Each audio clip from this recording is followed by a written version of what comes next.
I'm very lucky. This is where the luck starts. Is that Emily Gillette, Penn's wife, went through a phase where she loved improv, and I said it because it wasn't, she's not that way now. Uh, but she went through a phase where she absolutely loved it, and so she was seeing it wherever possible, and everywhere Emily went, I was. So she finally came up to me after her birthday party at Wayne Brady's show and was like, "Hey, who are you? I keep seeing you everywhere, and I haven't, and you seem like you're new." And I was like, "Yeah, I just moved to town, and such and such." And she goes, "Well, I'm having a charity celebrity poker tournament at Caesars to raise money for Opportunity Village. You should host it." And I said, "You got it." And so I did that with Emily, and then she and I hit it off. And then her husband was doing Penn and Teller, and my wife was doing Jersey Boys.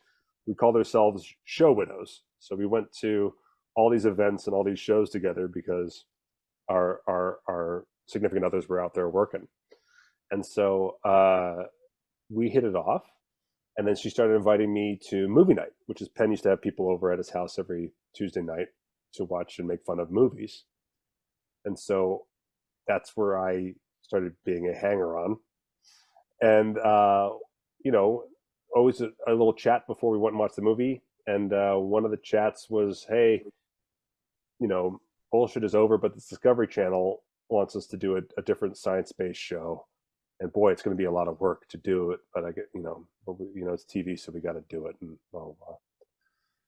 And I went home and I wrote an email up of like, I know I'm just a movie nighter hanger on, but I've gotten to write in New York, and I've written for a few things out here. I've never written for a TV show like this. I've certainly never written for science or documentary style shows. But can I just please intern? Can I just be around the set? I'd get coffee. I'll do whatever. I will just do anything. And one of the people on the show was Mike Goudot, who was also a co-host of Penn Sunday School, and his wife and my wife were in Mamma Mia together. And so Goudot and I actually had already met on a Vegas visit previously before I moved to Vegas. The nicest guy. And when I moved to town, he was over at Lance Burton's show, and I would go hang out in his dressing room at Lance Burton.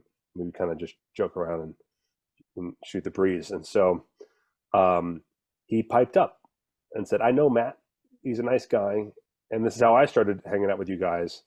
I think if you're asking, I think Matt would be a good fit to have around." And so Penn and Teller said sure, and thanks to Mike Goudot, I started interning for Penn and Teller on a TV show.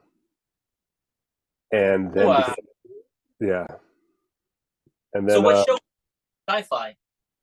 it was on a Discovery Channel show. It was called Penn and Teller Tell a Lie. Okay. It is, you can find episodes illegally on YouTube all the time. But the premise was that we present 6 science stories, one of which was made up. I And do then, remember that one. Okay, yeah. And 6 weeks into my internship, Penn says, Matt's pretty funny at movie night. Why don't we let him take passes at the script and see if we like it? And I was like covered in sweat reading the email, and then I had to like go run. Like, I literally went to the gym to like work out all of my nerves and like anxiety. I just was like, I can't possibly. But then everyone just said sure, and boom, there's a script in my inbox, and my job is to write the next pass and pass it to Teller. That's what we do. We just do your pass and pass the next person, next person, next person. And whoever started the pass would then look at all of them together. And so I started writing first batch. I put in about 12 jokes into the script, and they kept 4. So you were And just a punch-up guy. yeah, yeah. Wow. Wow. And then the next script came out. I put in like 14 jokes. They kept 3. But the important thing was I was trying to make sure that I wrote for Teller, that I made sure I wrote comedic things for Teller to do. In fact, one of my early notes was like, no vent dummy. In other words, Teller can't comedically just illustrate something Penn is saying. That's not Teller's job. And I was like, whoa, that seemed like a good note, And but after 2 scripts, I got a phone call from their TV manager that said, "Hey, Penn and Teller want to hire you officially as a writer for the show. You're no longer an intern. We're going to start paying you." And it was the coolest break ever, and I was psyched. And was just about to get married, so it was really nice timing. And suddenly I was a writer for Penn and Teller. Wow. That's awesome. I'd say congratulations, but it's old hat now. But daggone it, I'm getting like goosebumps, man. That Just all perfectly fell into place. I can see all the emotions, though. I can see the going home at night time passionately typing a letter to Penn. How often have I done that? Right, and I've yeah. asked you to spell check it and asked you to look it over. Oh, Does yeah, yeah. it look needy? Does it look this? Does it look like I'm kissing too much butt? Because when I hang out with him, we're just buddies hanging out. But when I'm typing or texting to him, I have to get her to approve everything. It's so weird. Yes. No, Natalie, yeah, my wife did indeed delete a couple lines from my email to Penn before I sent it. Yeah. Yeah. There you go. Yeah, So crazy.